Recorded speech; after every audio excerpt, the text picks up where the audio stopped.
तो मोलरता जैसा ही नॉर्मलता होता है, यानी कि नॉर्मेलिटी क्या होती है, तो 1 लीटर विलीन में उपस्थित विलय की ग्राम तुल्यांकों की संख्या।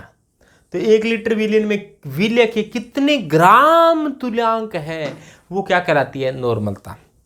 तो नॉर्मलता ज्ञात करने के लिए क्या होगा, विलय के ग्राम तुल्यांक अपॉन विलयन का आयतन हो जाएगा। तो विलय की ग्राम तुल्यांक, जैसे विलय के मोल निकालने के लिए क्या किया था, विलय का ग्रामों बार बटे विलय का अणुबार।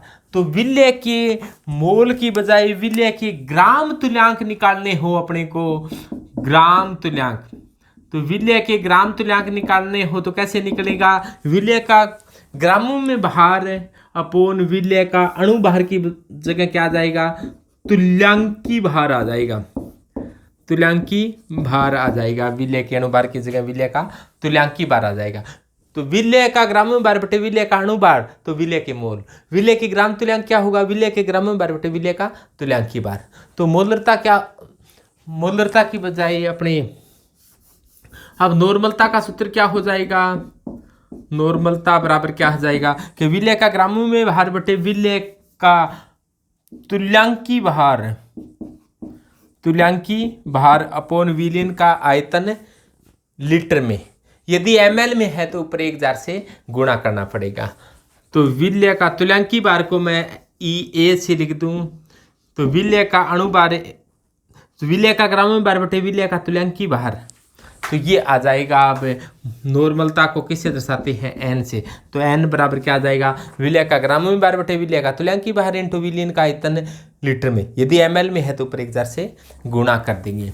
तो EA क्या है, विलय का तुल्यांकी भार, और विलय के तुल्यांकी भार को किससे दर्शाते हैं, EA से। तो EA क्या है, विलय का तुल्यांकी भार है। तो विलय के तुल्यांकी भार को, तो यानी कि परिभाषा क्या हो जाएगी, 1 लीटर विलीन में उपस्थित विलय के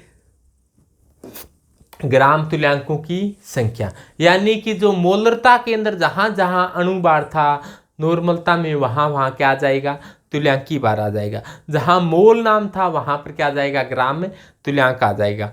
मोल ज्ञात करना ग्रामों में भार बटे अणुभार होता है, तो तुल्यांक ज्ञात करना ग्रामों में भार बटे तुल्यांकी भार होता है। तो इस प्रकार से नॉर्मलता है।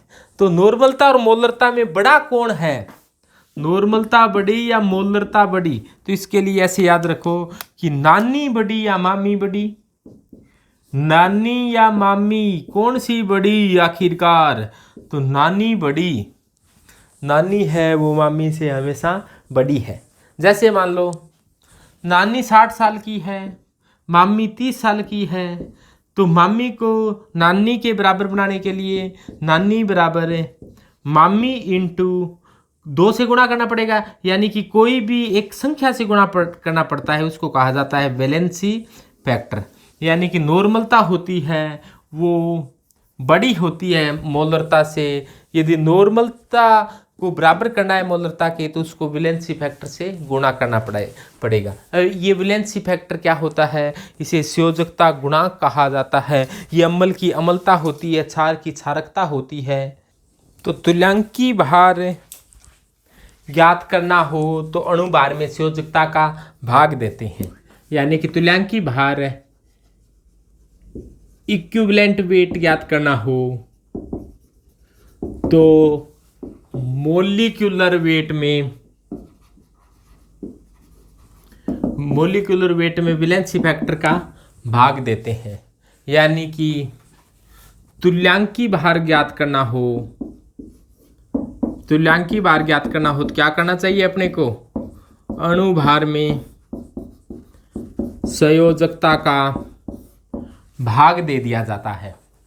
जैसे संयोजकता न कहकर अपने यहाँ पर मैं संयोजकता गुणांक कह रहा हूँ ताकि कोई भ्रम की स्थिति पैदा न हो। तो ये संयोजकता गुणांक अम्ल है तो उसकी क्षारकता हो जाएगी, क्षार है तो उसकी अम्लता हो जाएगी, कोई लवण है तो धनायन पर उपस्थित आवेश हो जाएगा। जिस प्रकार से H2SO4 है, H2SO4 कैसे टूटता है, 2H प्लस SO4 माइनस 2। तो यहाँ पर आप तुल्यांकी भार ज्ञात करना चाह रही हैं H2SO4 का, तो तो आपको क्या करना चाहिए अणुभार है ना H2SO4 का, उसके अंदर जितना भी धनावेश है, धनावेश कितने में टूटा है ये 2 में, तो 2 का क्या कर देना चाहिए भाग दे देना चाहिए। या कोई अम्ल है उसकी क्षारकता कितनी है यानी कि कितने हाइड्रोजन दान किए 2, तो 2 का भाग दे दिया। यहाँ पर जैसे मान लो HCl होता तो H प्लस और Cl माइनस में टूटता है, यहाँ पर H एक ही है तो आप तुल्यांकी भार ज्ञात करना चाह रही हैं HCl का, तो अणुभार जो HCl का है उसमें 1 का भाग दे दीजिए। इसी प्रकार से जैसे मान लो कोई यहाँ पे AlCl3 है तो AlCl3 कैसे टूटता है Al प्लस 3 में प्लस 3Cl माइनस बनता है, तो आप तुल्यांकी भार ज्ञात करना चाह रही हैं AlCl3 का, तो आप अणुभार AlCl3 में क्या करो 3 का भाग दे दो, तो क्या आ जाएगा तुल्यांकी भार AlCl3 का ज्ञात करना चाह रही हैं तो अणुभार AlCl3 में 3 का भाग दे दो, तो आपके ये तुल्यांकी भार आ जाएगा। इसी प्रकार मान लो कि H3PO4 है तो ये कितने हाइड्रोजन दान करता है 3 हाइड्रोजन प्लस दान करता है, तो PO4 माइनस 3 बनता है, तो इसका तुल्यांकी भार ज्ञात करना है तो इसके अणुभार में 3 का भाग दे दो। इसी प्रकार से जैसे मान लो कैल्शियम सल्फेट है तो ये कैसे टूटेगा Ca+2 प्लस SO4 माइनस 2, तो आपको यदि तुल्यांकी भार ज्ञात करना है CaSO4 का तो अणुभार में कितने का भाग दे दो 2 का भाग दे दो। तो इस प्रकार से तुल्यांकी भार ज्ञात करना अब हो गया है आसान। आप अणुभार है उसमें जितने भी धनावेश में टूटा है उसका भाग दे देना चाहिए। इसे वैलेंसी फैक्टर या संयोजकता गुणांक से भी लिखा जा सकता है।